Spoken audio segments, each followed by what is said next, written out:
Welcome to bird media. నేను వైష్ణవి. ఎక్కడైనా వ్యక్తి ఆధారంగా నడవకూడదు వ్యవస్థ. వ్యక్తితో ప్రారంభమైనప్పటికీ వ్యవస్థగానే అది రూపుదిద్దుకోవాలి. అప్పుడే అన్నీ మంచిగా ఉంటాయి. ముఖ్యంగా రాజకీయాల్లో ఇది చాలా ఇంపార్టెంట్. వ్యక్తి ఆధారంగా పార్టీ నడవటం ఏమాత్రం మంచిది కాదు. ఒక పార్టీలో కనీసం 3-4 మాస్ ఇమేజ్ ఉన్న నాయకుల్ని మనం తయారు చేసుకోవాలి. ఒకరి బదులు నలుగురు మాట్లాడితే దాని విలువ పెరుగుతుంది. మరి చెప్పదలుచుకున్న విషయాలు కూడా ఎక్కువ మందికి చేరతాయి. కానీ సేమ్ ఇదే విషయం వైసీపీలో కనిపించట్లా. ఇది బలహీనంగా ఉంది వైసీపీలో.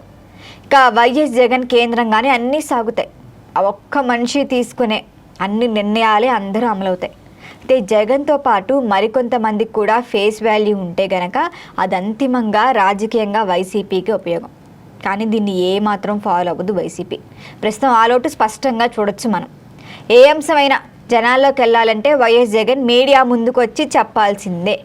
లేకపోతే ఏమన్నా ఆయనకంతటా ఆయన సొంతంగా బహిరంగ సభ పెట్టి అందులో మాట్లాడాలే తప్ప అంతకు మించి మిగిలిన వాళ్ళు ఎవ్వరూ మాట్లాడినా పెద్దగా జనంలోకి వెళ్తున్న దాఖలాలే లేవు. అంటే కేవలం అధినేత మాత్రమే మాట్లాడాలి. కింద స్థాయి నేతలు వింటే ఎవరు కనీసం కూడా చూడరు.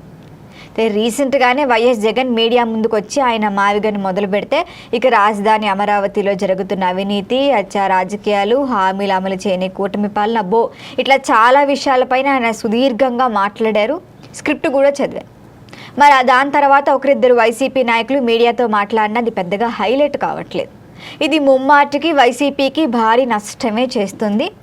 ఇదే టీడీపీని మనం తీసుకుంటే గనక సీఎం చంద్రబాబు తర్వాత మంత్రి లోకేష్, ఇంకా అనేక మంది సీనియర్ మంత్రులు, సీనియర్ నాయకులు కూడా మాట్లాడుతున్నారు. చెప్పాలంటే వాళ్ళకి ఎంతో కొంత ప్రాధాన్యం దక్కుతుంది. కేవలం చంద్రబాబు మాట్లాడితేనే పని అవుతుంది అన్నట్లేదు. మరీ ముఖ్యంగా టీడీపీ అంతా ప్రణాళిక ప్రకారమే ముందుకెళ్తూ ఉంటుంది. అందరూ ఒక్క మాట మీదే ఉంటారు.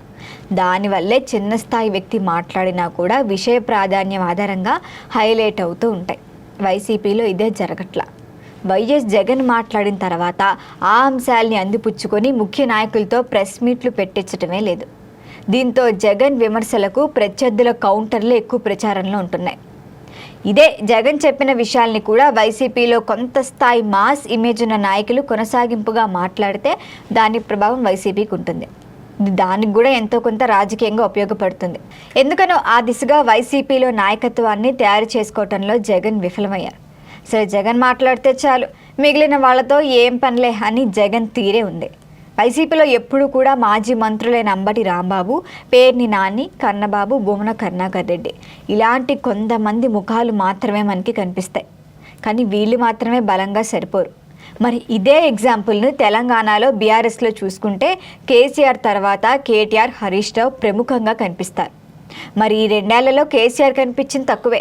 కానీ కేటీఆర్, హరీష్ రావు వాళ్లకు తోడుగా ఆ పార్టీలో ఇతర నాయకుల దూకుడిని కూడా చూపిస్తున్నారు. మరి ఇదే నాయకత్వాన్ని తయారు చేసుకోవటం అంటే వైసీపీలో కొంతమంది మీడియా ముందుకు వస్తారు. కానీ వాళ్ళు మాట్లాడినా కూడా ఎటువంటి ఫోకస్ ఉండదు. ఎక్కువ మంది సొంత పార్టీ నాయకులు, కార్యకర్తలు అక్కడ తిరస్కరణకి గురయ్యారన్న సంగతి కూడా మనం మర్చిపోలేం. అయితే వైసీపీ గొప్పతనం ఏంటంటే అలాంటి వాళ్ళకి అందరికంటే ఎక్కువ ప్రాధాన్యం ఇవ్వటం.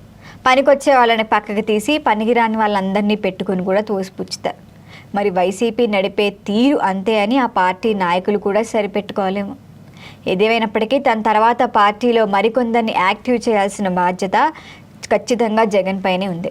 ఇది గుర్తిస్తే మంచిది. ఇది రాజకీయంగా వైసీపీ పార్టీకే మంచిదని కూడా జగన్ గ్రహించాలి. చూద్దాం మరి జగన్ ఏమైనా ఆయన ప్లాన్ ఆఫ్ యాక్షన్ని మారుస్తారా అని. దీనిపైన మీ అభిప్రాయాన్ని తెలియచేయండి. చూస్తూనే ఉండండి బర్డ్ మీడియా.